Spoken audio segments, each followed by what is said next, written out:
Peanuts and fries. Hey, fam. I wasn't sure if you were ready. Ready? Yeah, Okay. I stay ready, bro. Dude, I'm ready at all times. Wear seatbelts. Hey everyone! Fam. Welcome back. So we are circling back and doing Histories and Lore Season 2. Reason being, we got lost in the sauce. No, really, we were like, Season 2 was good, ended on a really high note, I think. Yeah. So then and Season 3 was really Season good. 3 started off strong and was consistent throughout the whole season. So we were just like so into it. Even like halfway through Season 3, we were like, let's film Histories and Lore, but that was hard to not watch the next episode. So here we are, we're catching up. Yep. Lots to learn and discover about Season 2. You know, more background stories. This might be like an interesting way to watch Histories and Lore. And just like we've seen some things develop, and now we're going to go back, and I think it's really going to put the pieces together, which it seems like it does already, but now we have more context of like what has also happened. And kind of played out. So this might be kind of a cool angle, but moving forward, we want to like have Histories and Lore watched at the end of this season before we start the next season. I also want to say that I really want to already rewatch all of Game of Thrones. I know we're only like on Season 3 and going to 4 now, but I feel like I want to rewatch all of Season 1 through 3 again. And now that I know what's happening, like I can capture all the foreshadowing that everyone comments about in the comments. I think we're going to catch so much stuff. Yeah, like right now, you don't really catch it. So anyway, I feel like this is a show you rewatch and you're like discovering more, and it's a different experience. That's great. Yeah, that's great. Anyway, what a great story. Watch Histories and Lore if you're ready. Let's do it. Let's kick it off. All right. Robert's Rebellion. Because I think this is one we met. My brother Robert Baratheon had raised the banners of Storm's End, our ancestral castle, against the Mad King Aerys. Hold on. Jon Arryn of the Vale and Eddard Stark of the North. My brother Robert Baratheon had raised the banners of Storm's End, our ancestral castle, against the Mad King Aerys. Jon Arryn of the Vale and Eddard Stark of the North stood with him, and Hoster Tully of the Riverlands would join. But their lands were far from ours, and separated by the combined strength of the West, the Reach, and King's Landing itself. Even Robert's own lords were against him. It was the hardest choice I've ever made. My brother or my king. Blood or honor. Aerys ruled by right of all the laws in Westeros. Everyone knew the price of defiance, but there are deeper, older laws. The younger brother bows before the elder. I followed Robert. Early in the war, Mace Tyrell's indecisive victory at Ashford cut Robert off from Storm's End. Instead of pursuing Robert and risking his record, Mace Tyrell turned east and laid siege to our home. His vast army and navy encircled us and prevented any resupply by land or sea. If a wagon tried to reach us, it was burnt. If a ship tried to land, it was sunk. We were locked in Storm's End to starve, but Robert commanded me to hold the castle no matter the cost. He could ill afford to lose his ancient seat, which had never fallen. Dolores. While Robert smashed Rhaegar on the Trident, my men ate the dogs, because the horses had already been devoured. While the Lannisters sacked King's Landing, we ate the rats. If the smuggler Davos had not slipped through the Tyrell blockade with his onions, we'd have eaten our own dead. But I held the castle until Lord Eddard remembered us and marched to lift the siege. The Tyrells didn't even put up a fight. And Robert threw a feast to celebrate Lord Eddard's victory. I was sent to the Royal Island stronghold of Dragonstone to deal with Viserys and Daenerys, the last surviving Targaryen children. Before I arrived, however, they escaped across the narrow sea. Robert was furious. He stripped me of Storm's End and gave it to that prancing fool Renly, my younger brother. I could keep Dragonstone. Now Robert is dead, and a bastard pretender soils my throne while the realm fills with schemers and traitors. But the rightful king is coming for them all, and I will not stop until I have scoured this land clean of abomination. The Baratheons say, ours is the fury. I will show them. Fury burns. Yeah, he felt slighted by his brother, and then when his brother died, I feel like he got slighted. In King's Landing, if you leave the Red Keep and aren't careful, you may find yourself in Flea Bottom. In such a cesspool did House Seaworth have its glorious start. I got out as soon as I could, finding work on a smuggler's ship. Soon, every port on the narrow sea had a bounty on me, which they would collect if I didn't pay a percentage to the right people or pick the right tides. You know how to tell a good smuggler? When you talk to one, there's a head that talks back. I was very good. Davos of Flea Bottom had run with orphans and beggars, but Davos the smuggler was received by merchants and lords when nobody would catch them. Oddly, the only honest work came from pirates like the notorious bloodthirsty Salador Sam, an old friend. All he ever wanted was someone to buy his cargo quickly before the tide left and sell it without telling where I got it. In time, I saved enough to buy a small plot of land and found a woman who was kind enough to overlook my trade. She gave me a son, Mathos. And we dreamt of the traders' circle around the Jade Sea, just one trip and I could settle us and our family for life.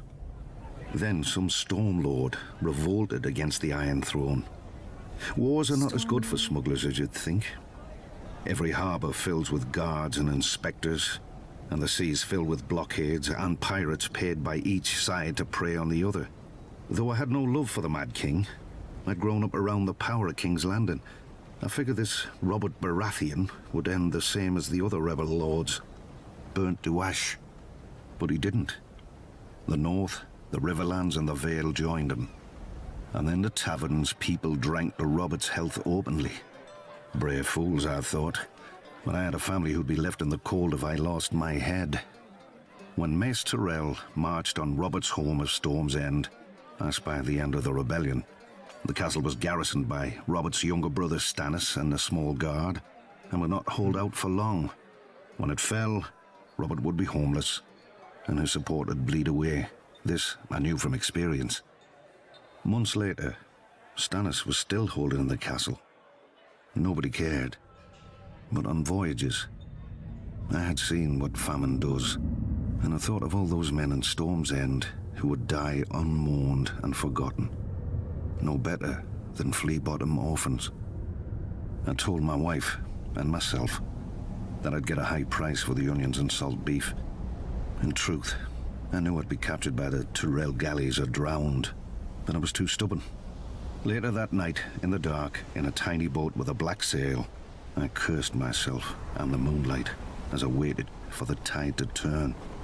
When it did, the wind beat the sail so hard I ripped it down, fearing the Tyrell ships would hear. Luckily, they'd grown lax. With muffled oars alone, I steered my cargo through the treacherous currents and snarls of rock that gave Shipbreaker Bay its name. The waves finally carried me, soaked and near blind from sea water, through the mouth of the cavern beneath the castle. Then, Stannis Baratheon arrived. The siege had left him gaunt, but not weak, never weak. He greeted me and accepted my onions with cool courtesy, betraying no emotion, even as all wept. He doled out the food to his wife and each of his men before he ate himself, a portion no larger than any other. When he finally thanked me, I could see his mind had already returned to the castle's defense. His duty After Aerys fell and Lord Stark lifted the siege, Stannis summoned me. For my salvation at Storm's End, I was to be granted a knighthood, a keep of my own, and my son taken into Stannis' personal service. Davos of Flea Bottom had become Sir Davos of House Seaworth, and his son would serve the king's own brother. But for my previous crimes as a smuggler, I was to have the fingertips of one hand taken off above the highest joint. Stannis held that I had flouted the laws of the land for years, and a good act does not wash out the bad. In one fell swoop, or 5, Stannis gave my son a future and my family a name that I could never have imagined, nor earned on my own.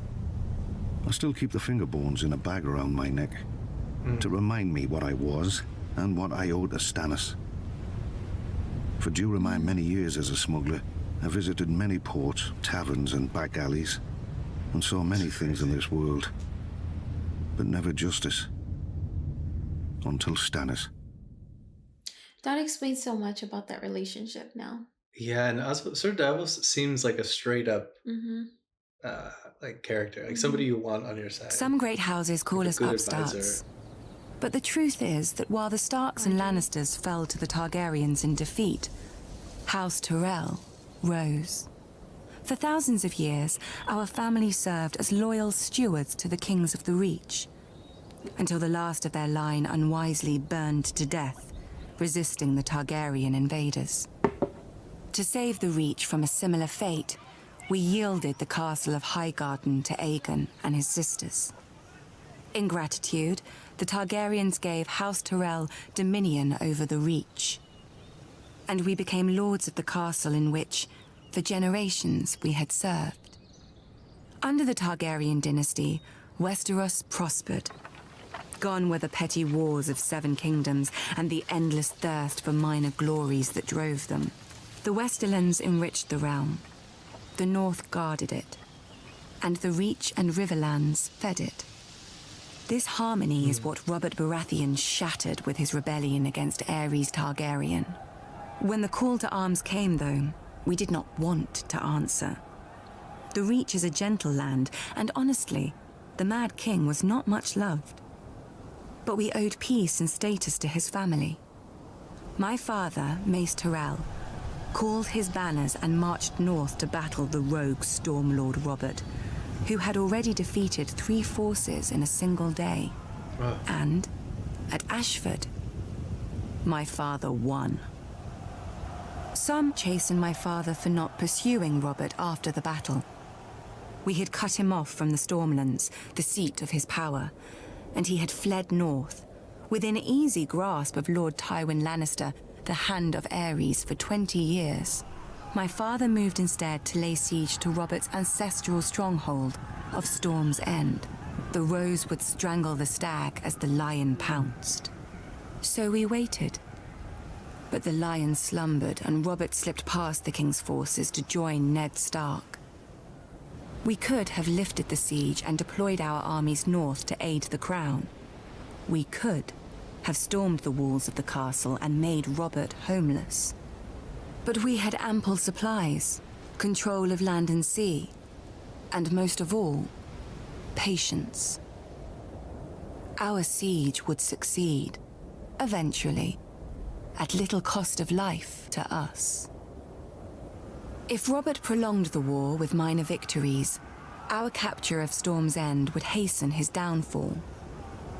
And if Robert won the war, well, it would not do for him to find us in his halls with the bodies of his brother Stannis and his sworn men. When the lion finally showed his colors and purged King's Landing, we knew our cause was lost. My father chose the peaceful route and bent the knee to Robert, who heartily pardoned us.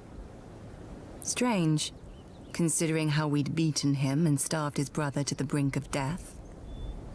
We were to keep our lands, castle and title, but we knew that we would never be welcome at court. It didn't matter. The Reach was still the most fertile of the 7 kingdoms, and under our hand. Every flower, even the rose, needs pruning. Then it grows strong.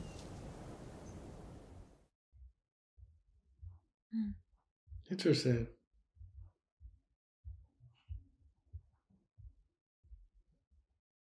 Catelyn's view of it. Family, duty, The Tullys. honor. Every Tully child learns our words, but I was a woman before I understood them. Years before, my father had taken to foster the son of a wartime friend, a minor lord on the Fingers. The boy had arrived at our castle as Peter Baelish. Due to his home and size, my brother soon named him Littlefinger. When I came of age, Brandon Stark of Winterfell sought and won my hand. To my father, Brandon was heir to the north and a suitable match for a daughter of House Tully. To me, Brandon was wild and terrifying, never far from laughter or trouble. I loved him with all the fire of a first passion, much I came to realize as Peter loved me. When Peter heard of my engagement, he challenged Brandon to a duel. Peter survived only because I begged Brandon not to kill him. Wow. I still thought of Peter as family. Now, I wish I had let him die.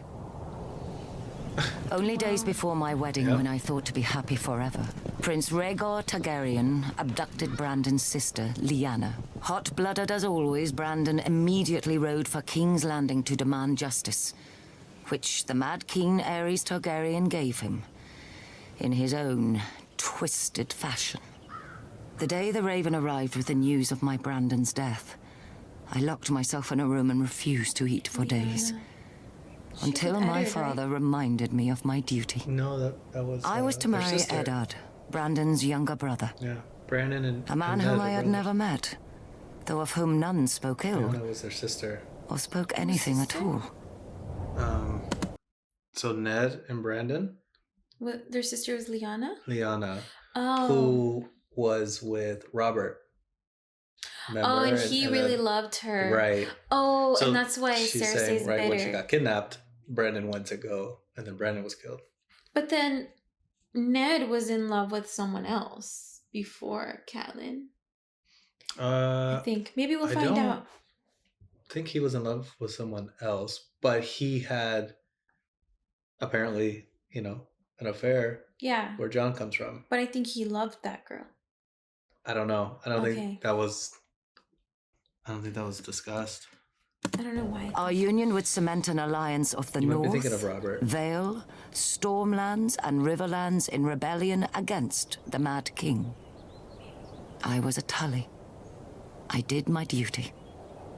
We were married quickly and were spared only one night before he had to return to the field. I spent the war by the windows waiting for a raven to hear if my son would grow up fatherless or at all. We knew the price of defeat. Jon? I scoured the kitchens and washing rooms for any and all gossip. Robert had won and crushed the Mad King. Robert had lost, but Jaime Lannister was now king. Robert had almost won, but the Mad King had become a dragon and burned King's Landing to ash. At night, I told myself the war would end soon and bring peace. Either a victory or the grave. I was wrong.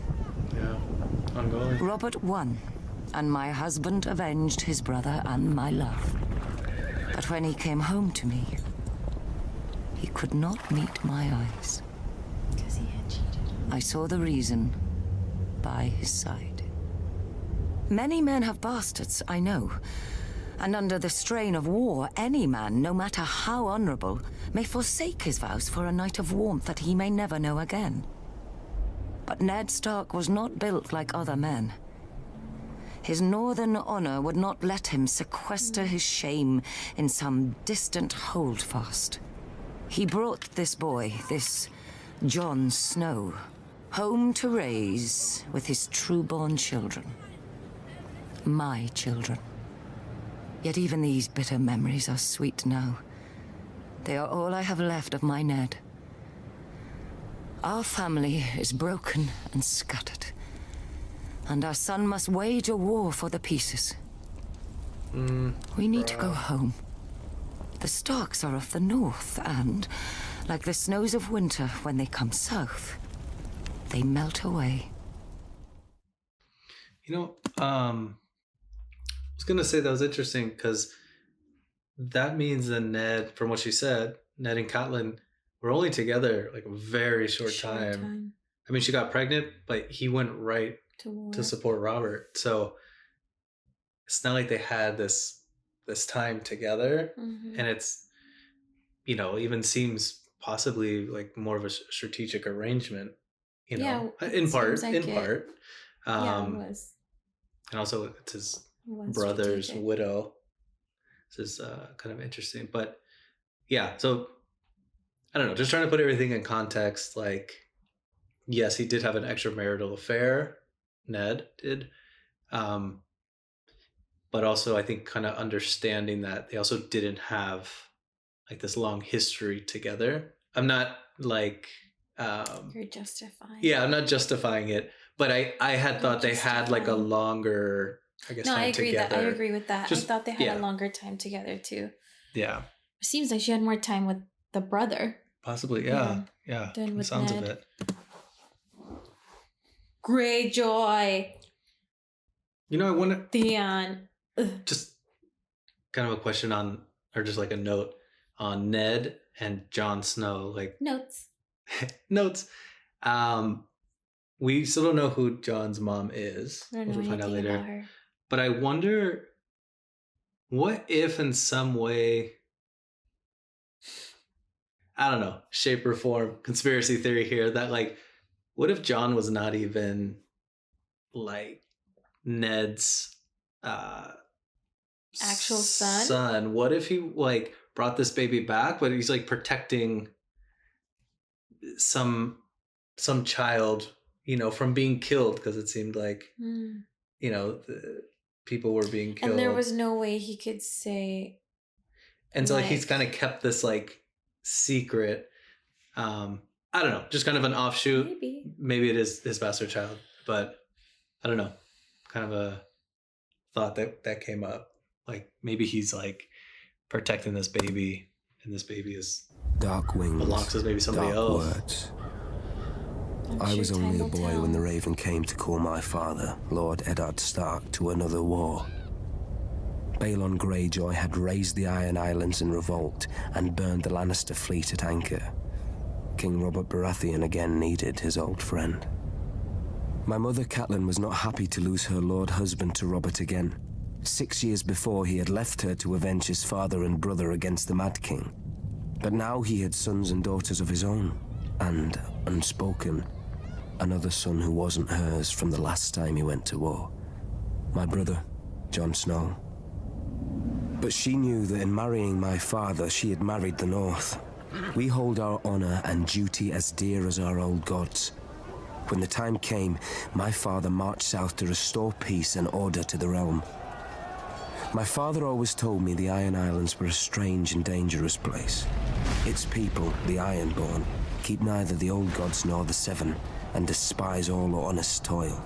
Their ancestors ravaged the western shores, raping and slaving and putting it to the torch, and their songs still ring through the halls of the Ironborn, while everywhere else they are whispered to wayward children at bedtime. Perhaps Lord Balon thought Westeros had not healed from the war against the Mad King, and was as fragmented and suspicious as the ancient kingdoms his forebears had terrorized. Robert's navy corrected him at Fair Isle when they smashed the Proud Iron Fleet. Robert and my father corrected him at Pike, his own castle, when they pulled down his towers and breached his walls. My father never liked to speak of his battles, but from other men I learned what transpired. Thoros of Myr was first through the breach with his flaming sword. Not far behind him was Jorah Mormont of Bear Island, my father's bannerman who earned the knighthood he would later shame, and lords from every corner of the Seven Kingdoms. All day, through every passage in the castle, they fought side by side. My father with our ancestral sword Ice, and King Robert with his warhammer against a horde of axe-wielding Ironborn. In the end, Lord Balon bent the knee. King Robert generously allowed Lord Balon to retain his title and castle. The price of peace was custom. The only son of Balon's to survive his foolish rebellion would be taken as a hostage against future treasons. My father even volunteered to foster the boy himself, I suspect, to make Theon Greyjoy a different man than his father, who would bring honor and duty to the Iron Islands when he returned as heir. So my mother's silent fear came true, and my father returned with another child. Theon ate with us, played with us, and fought with us. Once the great bond between my father and Robert Baratheon united the realm against a mad king and brought him to justice for his crimes. Now, another monster sits on the Iron Throne, and another debt of blood is owed my family. Theon is my murdered father's ward. I am my murdered father's son. Like my father and Robert, bound in blood, if not by blood, we are brothers.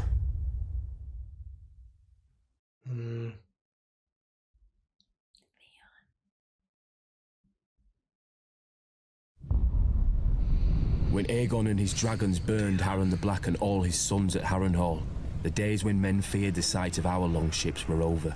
Aegon would not permit marauders and raiders in his 7 kingdoms. With Harren died our empire and the old way that forged it. But what is dead may never die. 6 years after Robert Baratheon won his crown, my father, Balon Greyjoy, sought to restore our ancient rights. He declared the Iron Islands independent and himself its king, and sent the Iron Fleet in a daring raid on Lannisport where they burned the Lannister ships at anchor, making us unchallenged in the Sunset Sea. This was the seed of our undoing. My eldest brother Roderick led a frontal assault on Seaguard, a town built to protect the mainland from us. After ferocious fighting beneath the city walls, he was slain by Lord Jason Mallister and his men defeated. By this time, Stannis Baratheon had brought Robert's fleet around Westeros and somehow managed to trap the Iron Fleet at Fair Isle, smashing it. Robert's victory was now all but assured, yet we made him bleed for each island. Stannis Baratheon captured Great Wick, the largest of the Iron Islands, and Ser Barristan Selmy himself subdued Old Wick. Robert and Lord Eddard Stark led the main assault against the island of Pike. They razed the town of Lordsport to the ground before Robert turned his full fury on our family's stronghold.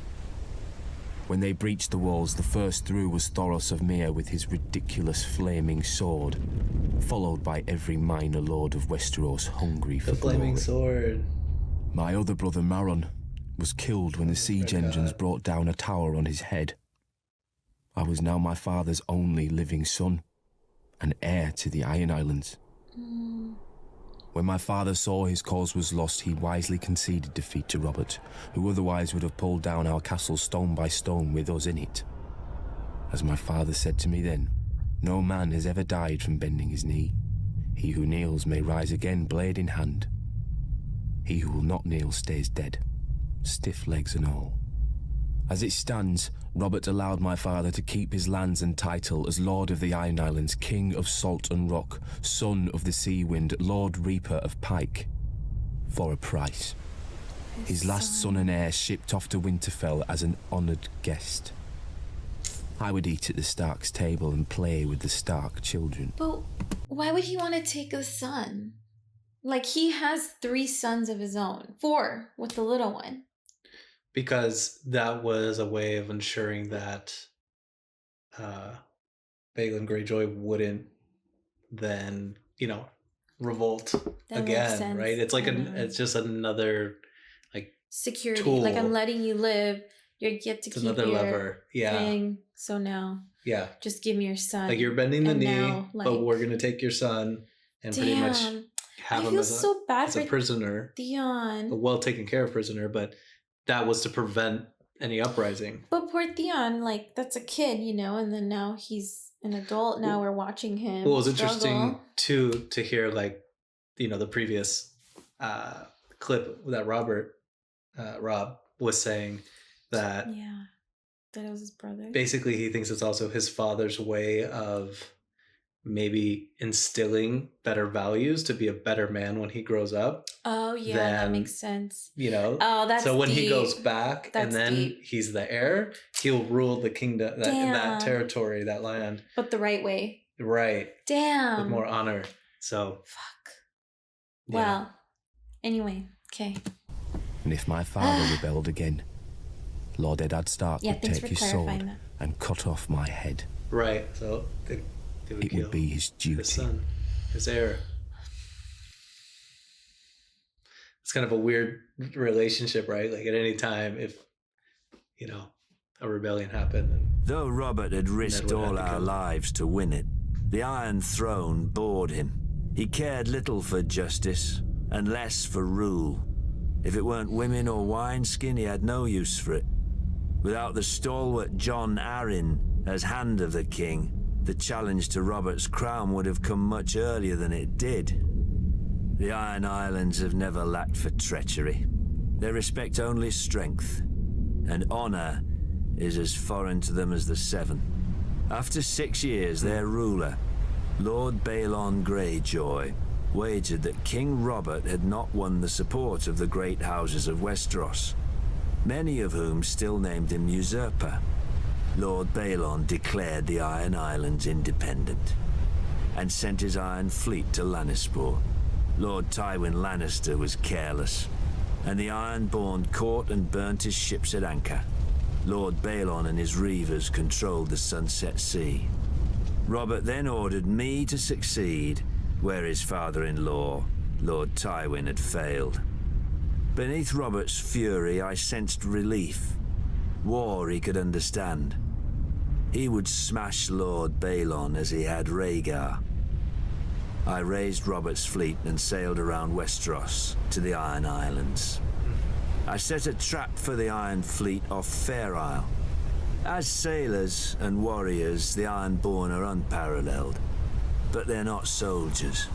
They have no discipline, no strategy, no unity.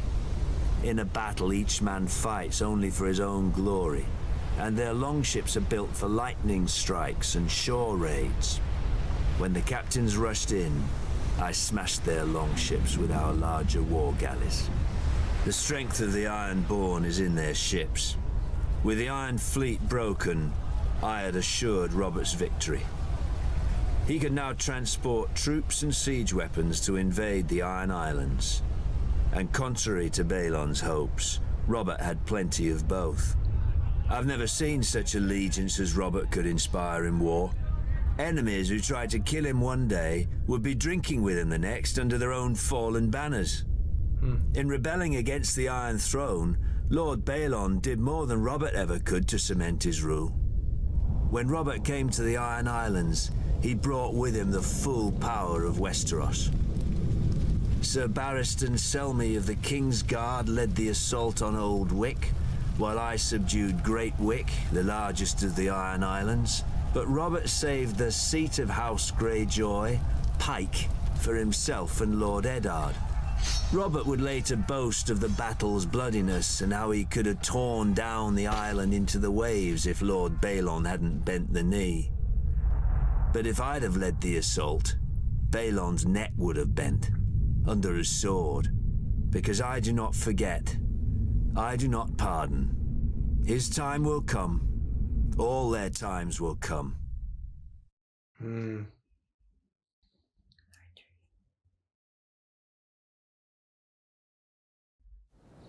House Tyrell trace our descent to Garth Greenhand, the legendary first king of the Reach who made the land bloom. But so too does every noble house around us. It seems dear ancestor Garth planted as many flowers as he plucked. A king should have more consideration for his line, don't you think? For over 1,000 years, the Greenhand sons and grandsons ruled the Reach as House Gardener. The offshoots of his daughters grew into vast and powerful houses in their own right, except for House Tyrell. We chose instead to serve our Gardener cousins faithfully as stewards, to manage their stronghold of Highgarden and the daily affairs of the Reach. Our words are growing strong. And under our stewardship, the Reach did just that. as did we. Until a blundering king almost cost us everything. Aegon Targaryen had landed in Westeros. King Mern allied us with the Roth to repel the upstart's army. One can only marvel that King Mern did not reconsider when he saw the living dragons against him. Perhaps he should have sought counsel from his trusted stewards before he set out. Then again, perhaps he did. It's a cycle, parallels. At the Field of Fire, Aegon, and let us not forget, his sisters, burnt the combined armies of the Reach and Rock. King Mern paid for his misjudgment with his life and that of his ancient family. In a day, the Reach had lost its king, its ruling house, and most of its army.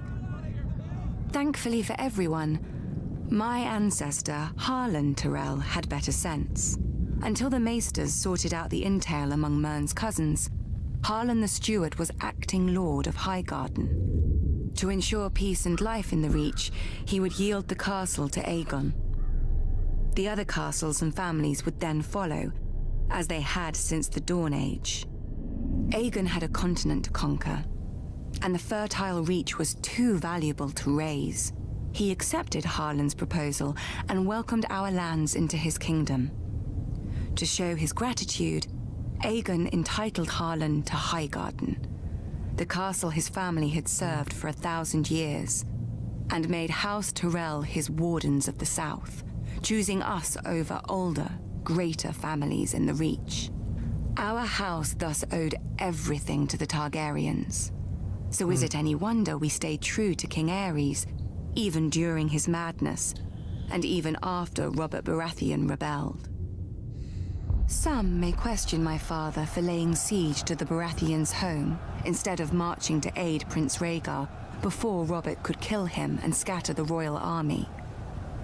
But let us not forget that we had already dealt Robert his only defeat of the war at Ashford. If Lord Tywin Lannister had not vanquished the Mad King so suddenly, our siege would have destroyed Robert's home and his brothers, and won the war for Aerys. But when the Targaryens fell, House Tyrell again chose peace and prosperity over war and devastation, and bent the knee to King Robert Baratheon, first of his name. We returned to Highgarden to manage the affairs of the Reach, as we had for thousands of years, and will for 1,000 more. Other great houses take lions and wolves for their sigils, and draw their power from the gold in their mountains or the cold of their winters. No flower. But mountains run dry. No rose. Winter yields to spring, and the rose blooms once more. That's cool. The tullies of the fish. Oh yeah. Catelyn. Oops. Yes. Where the North has its honor and the South its chivalry, the Iron Islands has its strength. We call ourselves the Ironborn, and we are warriors feared throughout the Seven Kingdoms. Or so we used to be. Unlike their mainland cousins, the first men of the Iron Islands never bowed to the old gods. Theirs was the drowned god, who made the Ironborn to reave and sack and write their names in salt, steel, and song, that his enemy, the Storm God, could not wash away. We raised our kings from our own ranks, and used beaten foes as thralls to work our mines and farm our land. Or as salt wives, if a woman was pretty enough. Such was the old way, and while we followed it, we held sway wherever the waves were heard. When Aegon came demanding fealty, King Harren the Black ruled as far east as the Trident. Other kings like the Starks could kneel, but Harren was Ironborn, and the Ironborn must be beaten. In Harrenhal, he had the mightiest castle in Westeros, and the army to defend it. But Aegon did not intend a siege. He mounted his dragon and roasted Harren and all his sons in their tower, and the Old Way with them. Because of Harren's defiance, Aegon pushed the Ironborn back to our islands and gave the Riverlands to the Tullys. But he did allow the Ironborn to choose who would lead them. House Greyjoy had always been one of the greatest houses of the Iron Islands. We trace our descent from the Age of Heroes and the legendary Grey King. who took a mermaid to wife and made war upon the storm god for 1,000 years. Blessed by the drowned god, the Grey King fought and slew Naga, the great sea dragon, and took her fire for his own. This history made our ancestor Vicon Greyjoy the natural choice to lead the Ironborn after Aegon's conquest. For 300 years, House Greyjoy ruled the Ironborn. We styled ourselves Lord of the Iron Islands, King of Sultan Rock, Son of the Sea Wind, Lord Reaper of Pike. In truth, we were thralls. Our people still chanted, "What is dead may never die." But the old way had died. Until the Targaryens followed their dragons into the grave, and our Lord Father, Balon Greyjoy, rose against the new king, Robert Baratheon. He seized our ancient crown and sent our Iron Fleet against the Lannisters at Lannisport, burning all their ships before any could weigh anchor. Though Robert and Eddard Stark would later defeat him, they understood us no better than Aegon. The Greyjoy sigil is the Kraken. What it grasped once, it will never surrender. What is dead may never die, but rises again, harder and stronger.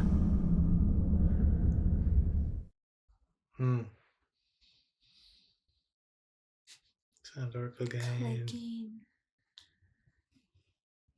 Honor, glory, lies to make idiot boys want knighthood, and idiot girls spread their legs for it. Let me tell you what makes a knight. Killing. Either enough men or the right man. House Clegane should know. We're very good at both. Most families claim some great ancestor so far back that nobody can prove them liars. Not us. My grandfather kept the kennel for Lord Titus Lannister of Casterly Rock, the father of Lord Tywin. Lord Titus was a weak man who didn't know it. One day while hunting, he stumbled on a lioness. Instead of embracing the man who wore her on his banners, she tried to tear out his throat. Lucky my grandfather came up with the dogs and drove the big cat away. As a reward, the Cleganes got lands and a keep and a son to squire for the Lannisters. We took the 3 hounds who died for them as our new sigil. When Tywin Lannister became Lord of Casterly Rock, he wanted more from his former kennel master than fealty.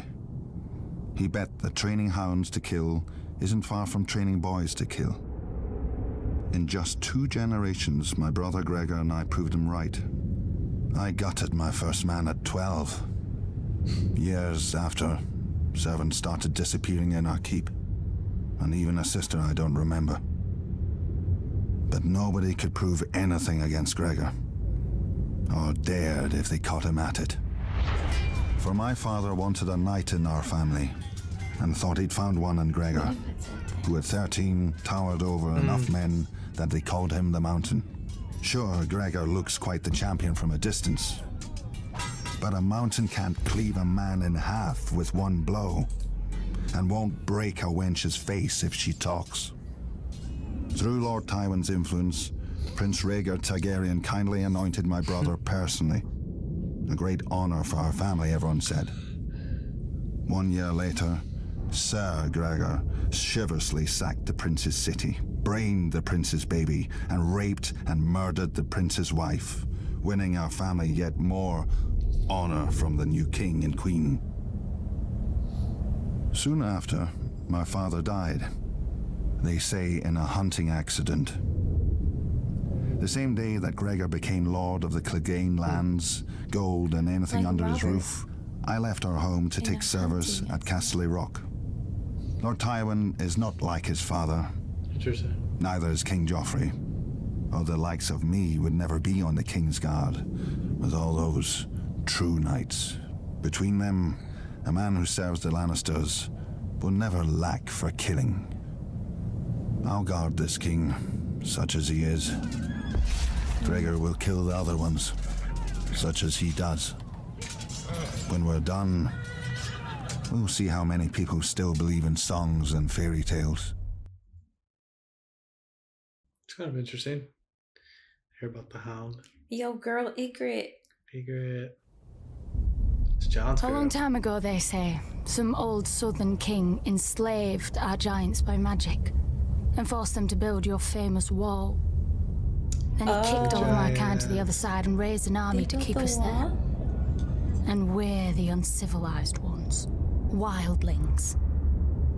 Might be Sir King was wise. Even a giant can be made to kneel. But only if he wants a better crack at your head. The free folk don't follow a man because his father tells us. If the king's son was brave and strong, aye, we'd follow him as we did his father. If he wasn't... But it seems to me, as much as the wall keeps us out, it keeps you southerners in. They'd attack. You follow laws you didn't make.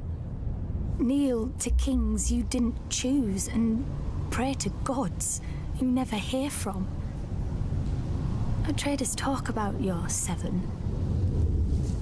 Beyond the wall, the stars shine bright and clear. Any gods there aren't listening to the likes of men. Our gods are of the forest, in the trees that shelter us and the rivers that feed us. They gave the land for all of us to share. We fish, farm, and hunt where we will, when we need. If a man wants a woman, he has to prove he'll give her strong and cunning sons. It's easy. When she tries to slit his throat, he don't let her. With the free folk, you get what you can take, and you keep what you can hold. No more. I wonder, even if my kind didn't hop over your wall, would he still set your Night's Watch to guard it? You Southerners are rich. You always have more steel, gold, and daughters. I think you're afraid. If you've always knelt, you don't know what freedom is. And if you've not been beyond the wall, you don't know what fear is. You will. Beast? The White Walkers? Oh, is that a beast with blue eyes? The White Walkers. There might be like other animals. The Night's Watch. Swords in the darkness. Aye. The Black Brothers of the Night's Watch are that, at least. As too many of the free folk know. You Southerners are strange. A man murders, and you train him to kill better. A man thieves or rapes, and you send him where it's dark and private. Well, at least you make him promise to be good. Well, then you make him regret even that. From the time he's woken to the time he's allowed to sleep, he walks the frozen wall, carries frozen stones, or boils frozen food. When he lies down at night, he can't have nobody to warm his frozen bed. Well, not unless the crows like to nest together. Do you think he remembers the stories they told him then? About when the White Walkers woke in the land of always winter, and how the wall and the Night's Watch were raised to stop them the next time. Never mind trapping us on the other side. We free folk have our stories too. About how one of your king crows found something cold in the woods. With bright blue eyes. A girl? How he brought her home through your wall and declared himself Night's King. 13 years he and his queen ruled over his brothers, making sacrifices as black as their cloaks. Lucky for you Southerners, the free folk rallied to a king beyond the wall, as we will when need be, and marched on the ancient castle he'd taken for his own, the Night Fort. With the help of the Starks, we killed the demon and cleansed your precious watch. And then they thanked us and kicked us back across the wall. As you always have. Gendel, Raymond Redbeard, the Horned Lord, each chosen as a king beyond the wall, each promising victory. And all falling to the Night's Watch and the Starks. But this time is different. Our new king knows your tricks. You called him a brother crow once, but you never forgot his wings. We know how you think. We know where you're weak. Watch for us from your wall if you like. With the cold, you won't even feel the blade slip into your back. That's what John was talking about, like the 6 previous uprisings from the wildlings. Nobody knows why the Targaryens first came to the island of Dragonstone. Old Valyria was then at the height of its power and the center of the civilized world, which ended at the Narrow Sea. Westeros was a filthy backwater with 7 kings squabbling over borders and minor glories. So much for progress. The island itself was and is nothing. It had no gold or gems to lure Valyrian nobility. All it has is rock. Mostly a shiny black stone, too brittle for war and too sharp for building. The Targaryens called it dragonglass. I call it useless. But the Targaryens managed to raise a castle here. Simpletons claim they used ancient Valyrian sorcery, forgetting that the Targaryens brought a small army with them from Essos. There's no magic in strong backs, though admittedly the castle is unlike any in Westeros. Foreign and strange. If the Targaryens ever regretted their barren outpost and longed for the comforts of home, the doom made their folly permanent. Valyria collapsed into the waves and was no more. To look east was to see the ruin of their homeland, the greatest civilization before or since.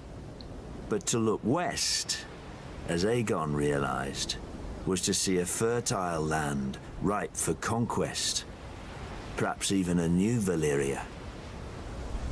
Though good for little else, Dragonstone was the perfect staging point for Aegon's invasion of Westeros. The Blackwater Bay granted easy access to the continent. The lands there were disputed by 3 kingdoms, the Reach, the Iron Islands, and the Stormlands. But their capitals were far enough away that none could mount a force before Aegon got a foothold, even if their kings had been able to stop bickering over whose problem he was. Then it was too late. Aegon had chosen his first camp well, with the bay to the east, the river to the south, and open fields to the north and west. His army would be impossible to take by surprise. A perfect site for an invasion, and one day, his capital city, King's Landing. The Doom had taught the Targaryens the prudence of refuge. After the conquest, Dragonstone became the seat of the crown prince and heir to the Iron Throne. It would serve them well, and me ill, 300 years later after my brother Robert Baratheon rebelled against the Iron Throne and the Lannisters slaughtered the Mad King Aerys and his royal family. Robert dispatched me to deal with the last surviving Targaryen children.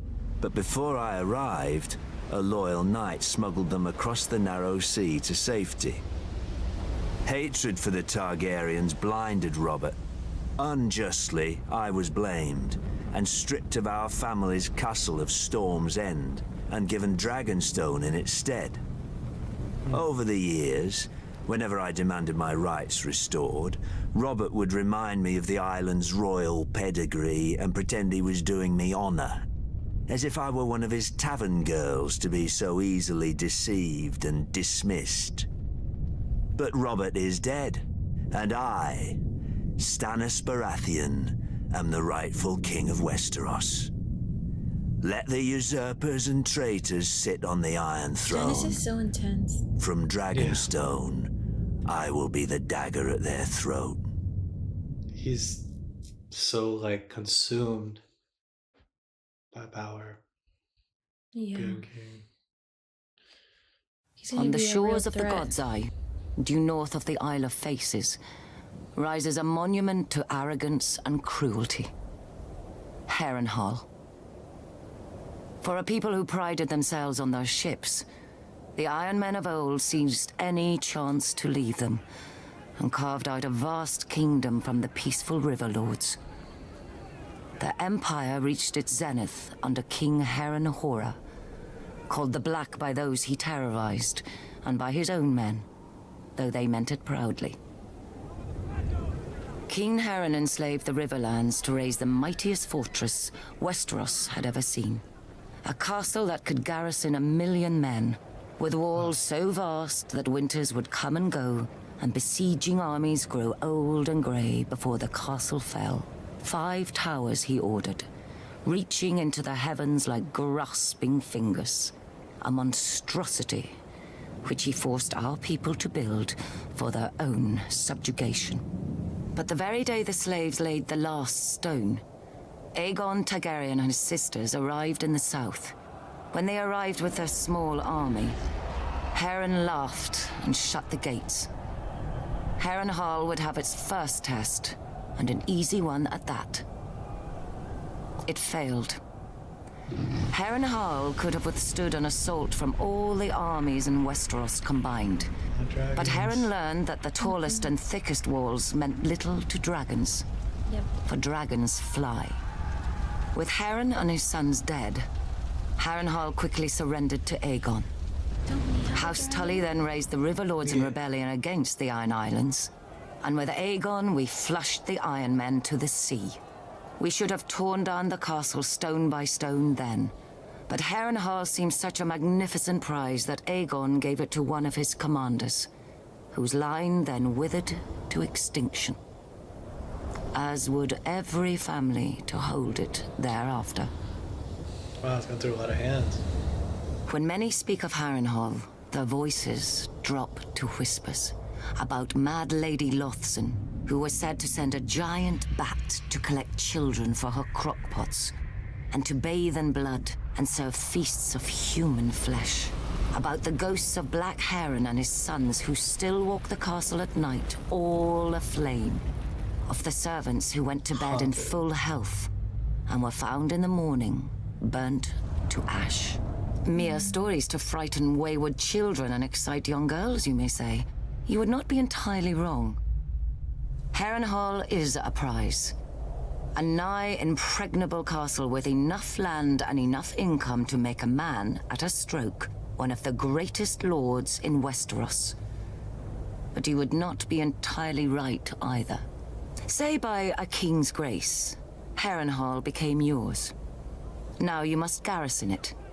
You must repair it and maintain it. Even stretched to the ends of your means, you cannot fill and manage the whole castle. So you retreat your household to 4 of the 5 towers, then 3, then 2. Then only the bottom thirds of those. You close the hall of 100 hearths and take your meals in your rooms. Even then you can't shake the feeling of desolation, that Harrenhal and its vastness is devouring you. In later years, as you bury a grandson or a great-grandson, the last of your line, you will know it has.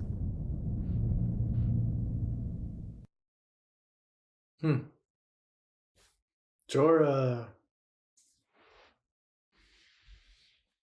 At its height, the Valyrian freehold ruled over half the known world.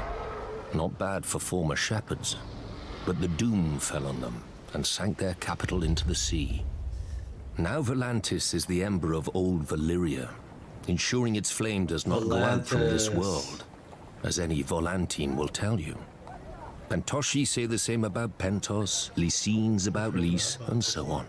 But after enough time in the 9 free cities, it's hard to see them as anything but ashes of glory.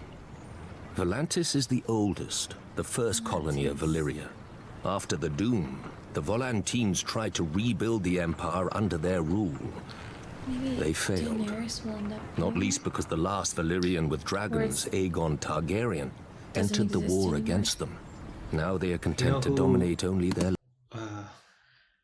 From there is... what's her name? Rob's wife, who's now the Queen of the North. Oh. Was. And, Shay. Yeah. Yeah. Okay. They're lower classes, or so they say. Bravos is the strangest, a city erected not by the freehold, but against it. A labyrinth of illusion and deceit to hide the refugees from Valyria's slave lords. After the Doom, the city emerged from the shadows to become one of the greatest banking centers in the world. A man can get anything in Braavos, for a price. Especially death. Your own if you offend one of the swaggering swordsmen that pollute the city. Or, if you're very rich, or very desperate, anyone else's. Lys is the easiest of the free cities, full of pleasure houses catering to every taste, no matter how peculiar. Many men lose themselves in Lys and are never found, at least alive. When a man runs out of coin, the Lysians may grant him their other speciality on the house: poison. Pentos is the most ruthless. The Magisters make a great show of choosing the Prince of Pentos from the great families and granting him the powers of trade, justice, and war, as long as he checks with them first. On the new year, to bring good fortune to Pentos, this prince must deflower the Maid of the Field and the Maid of the Seas. I confess I don't know how each is chosen, or what becomes of them after serving their purpose. But if a crop should fail or a war be lost, the Magisters will slit the prince's throat and choose another. Wow. The other free cities are known for what they make. Mia has its lenses and finery, Norvos, its axes, Quohor, its smiths who can reforge Valyrian steel, Tyrosh, its colors. I'm sure Lorath had something to the world, but I can't think of it. Frankly, the 9 of them are more alike than they would care to admit. They hire the same soldiers to fight the same wars for the same rulers, the rich, be they called Magisters, Archons, or what have you. When a Dothraki Khalasar approaches, they gift the same tribute to avoid the same sacking. For thousands of years, the disgraced of Westeros have drained east to pool in the free cities, where a man of honor counts for less than nothing, unless it raises his price. Better men than I have learned that what a man sells for gold, he can never buy back. He must earn it, by fire and blood. Qarth. Many call the approach to our city the Garden of Bones. It needs little tending to grow. Our city, however, would be quite a prize for any empire. Qarth straddles 2 worlds, a greedy and curious west, and a rich and mysterious east. The marvels of Yeti and Ashai pass through our markets and share berths with the riches of the free cities and Westeros. Our ports have fulfilled many a trader's dreams, almost as many as they have broken.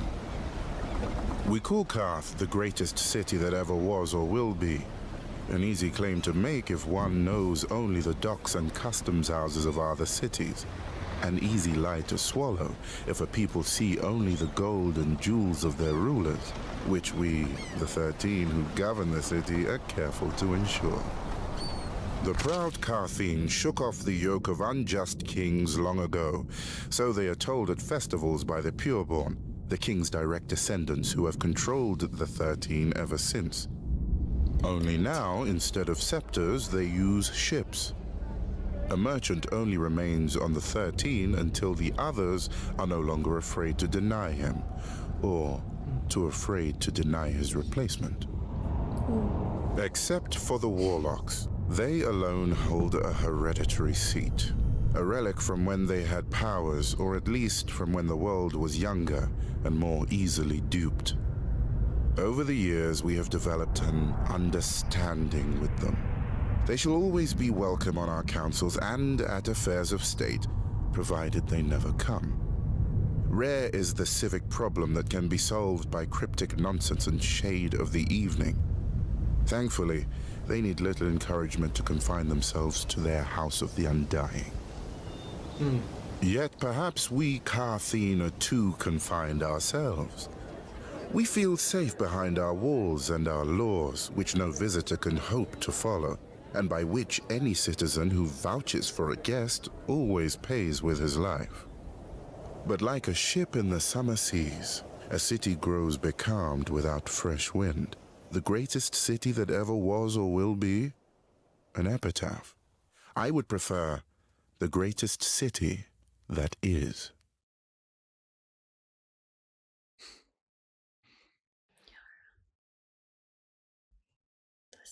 The drowned god. The seven are gods of weakness and defeat. Pretty chains that the first men kindly put on after the Andals crushed them. Except in the Iron Islands. Since the Dawn Age, the Ironborn have followed the drowned god, who plucked fire from the sea and made us to reave and sack and carve our names in blood and song. When the Andals landed on the Iron Islands, they found a god who was father, warrior, and stranger, who took mother, maiden, and crone when he would, and held the smith in thrall. His priests are the drowned men, who are clothed and armed by the sea itself. They consecrate us to the drowned god through our most sacred rite, the drowning, and ask the god to raise us from the sea as he was, harder and stronger. The Ironborn do not fear the bloodiest battles or the roughest waves, for the drowned god taught us long ago that what is dead may never die. When an Ironborn falls, we say the drowned god needed a strong oarsman and took him below to feast in the god's watery halls, attended by mermaids. But even in death, an Ironborn is a warrior. We fight against the storm god, who holds a castle in the clouds, and sends the winds to lure the Ironborn off course or wreck our ships. It's said my legendary ancestor, the Grey King, waged war upon the storm god for 1,000 years. With the drowned god's help, he slew the great sea dragon Naga and used her bones for his haul. After his death, the storm god tried to wash away any memory of this terrible foe, but his songs fill our halls to this day. It was the storm god who first blew the Andals to the Iron Islands to subdue us and turn us from our faith. True, they conquered and killed our king, maybe Daenerys, but in time they forsook their septs for the shore and their fat septons for the drowned men. The Andals came to us as conquerors. In the end, they drowned. The Ironborn are of the sea, as our god made us, and given to it as our god taught us. We do not fear the storm god's winds or his waves, but you should, for they bring us to you.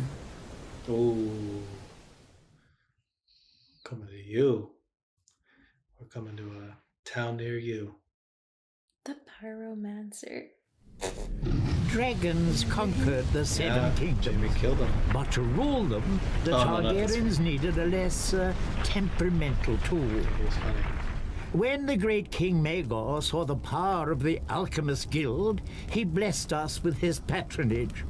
In those days, we commonly transmuted metals and other wonders, but the king was most interested in our mastery of the substance, which those not of our order dub wildfire. A slight misnomer. To the uninitiated, the substance indeed seems uncontrollable. Water will not extinguish it, nor plate of steel repel it. Our order alone knows its secrets. In bare stone cells beneath the guild hall, our acolytes prepare the substance with utmost care and ancient magic. Apprentices then remove the jars to a secure storage. Overseeing its purity are the wisdoms, such as myself, who are adept in the alchemical mysteries. Should an acolyte prove unworthy and allow the substance to ignite, the ceilings are spelled to collapse and fill the room with sand. For once lit, only smothering or starvation will quench the fire. Many years did the Alchemist Guild serve the Targaryens faithfully, until we were beset on all sides by the envious, the Order of Maesters, who dismissed all learning but their own, and the charlatans who hucked green paint and worse in our names. After the unfortunate Prince Aerion Targaryen, drunk with wine, boasted that a draught of the substance would transmute him into a dragon, we lost our royal favor. Then came the wise King Aerys, second of his name. I was merely an acolyte when he restored our guild, Many years did the Alchemist Guild serve the Targaryens faithfully, until we were beset on all sides by the envious, the Order of Maesters, who dismissed all learning but their own, and the charlatans who hawked green paint and worse in our names. After the unfortunate Prince Aerion Targaryen, drunk with wine, boasted that a draught of the substance would transmute him into a dragon, we lost our royal favor. Then came the wise King Aerys, second of his name. I was merely an acolyte when he restored our guild to its former glory. As had his great forefathers, he appreciated our secret arts, even naming Wisdom Rossart as Hand of the King. Together, they punished his enemies as befits a true Targaryen. During the War of the Usurper, I heard whispers that King Aerys had engaged our greatest wisdoms for an ultimate weapon against his foe. But sadly, King's Landing must have fallen before it could be used, and many of our wisdoms disappeared in the sack of the city, victims of ignorance and envy, as ever, I'd wager. Yet our order perseveres, like the substance which grows ever more potent as it ages. We perfect our ancient arts in darkness, forgotten by the world. That's crazy. We are masters of the fire, but we live only to serve. All we need is the right spark.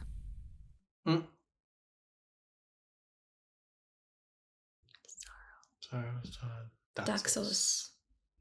The East is plagued with mystics who claim many dread powers but prove only one. Separating the foolish from their purses. Not so with the renowned Warlocks of Qarth. They demand a much dearer coin in return for their parlor tricks. Respect. Once, the Warlocks truly were mighty, or so they would have us believe. I do not doubt they have many secrets.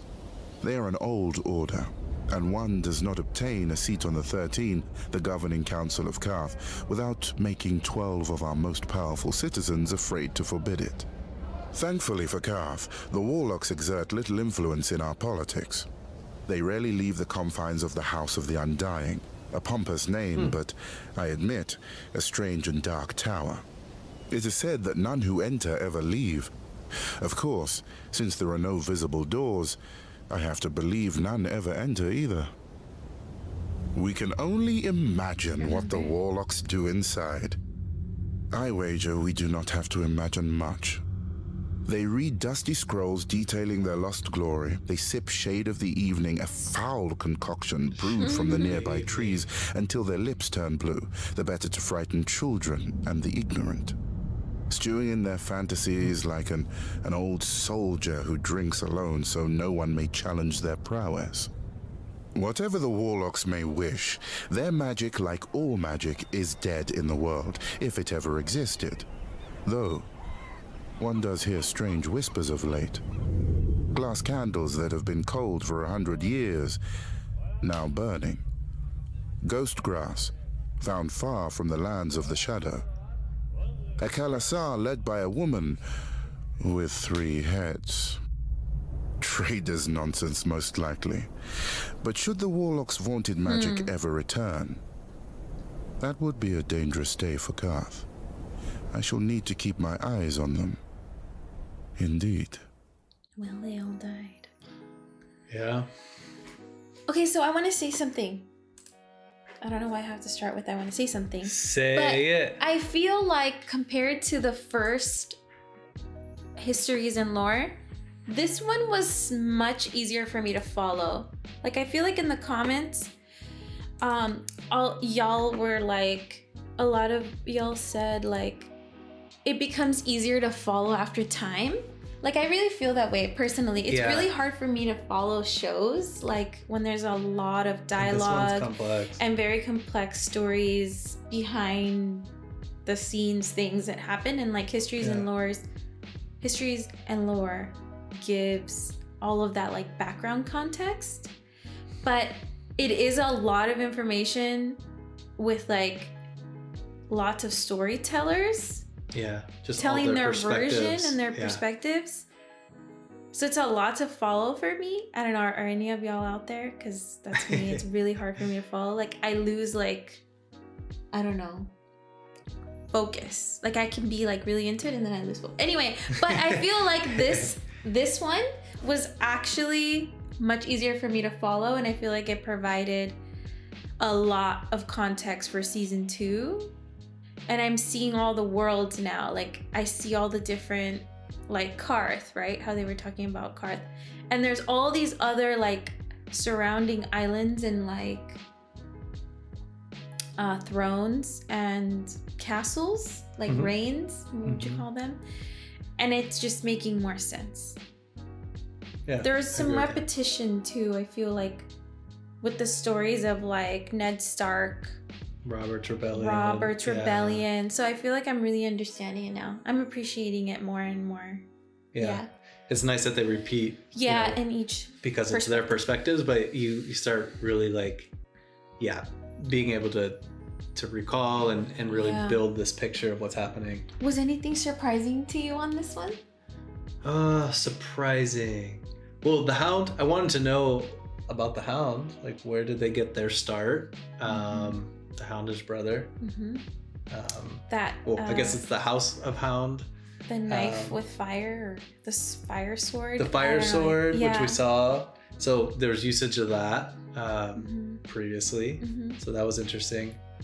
It was nice to know a little more about Marjorie. Yeah. Just about like I agree. That reign. Hightower. Her Hightower.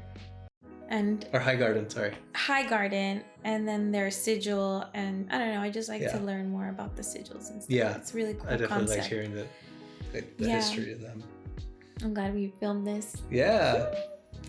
I have to, it's definitely a different experience watching Histories and Lore. Like, in terms of like watching the show, for me is like super engaging. And I know it's a different like experience. It's different context of what's going on. But I do, like you said, I do appreciate all this background. And it's nice that we've, maybe we are a little further ahead. So kind of like go back and now watch this. It's really helpful. So I think watching the next one also will provide a lot of context. Yeah, absolutely. And just build onto it. Yeah. Like you understand more of the reasons why there's so much pride and even, what's the word, like seeking revenge. Yeah, like Stannis. Like Stannis.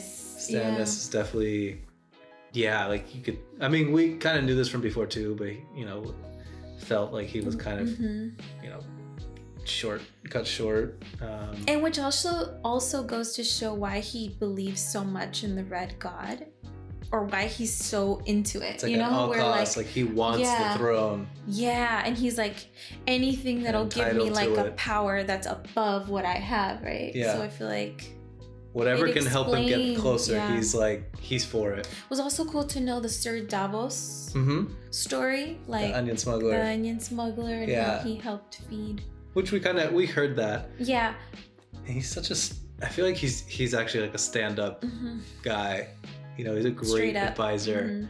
And it's, Stannis is just so like power driven that he's not taking Sir Davos's like feedback. Well, he kind of is. We see him kind of do it, but because it was led by the Red Lady. Yeah.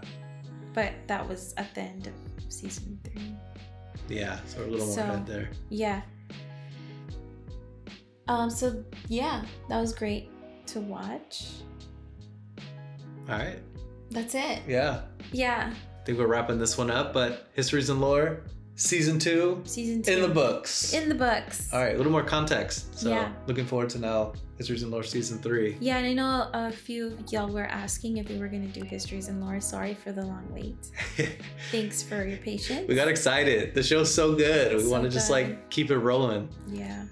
Well, we'll see you on the next one then. See you on the next one. We have some surprises coming up. Yeah. Sort of surprises. Yeah. We'll talk about that a little more later. But you gotta come back to find out what it is. Keep them on the hook. Yeah. Okay. All right. Thanks, everyone. See you on the next one. Bye.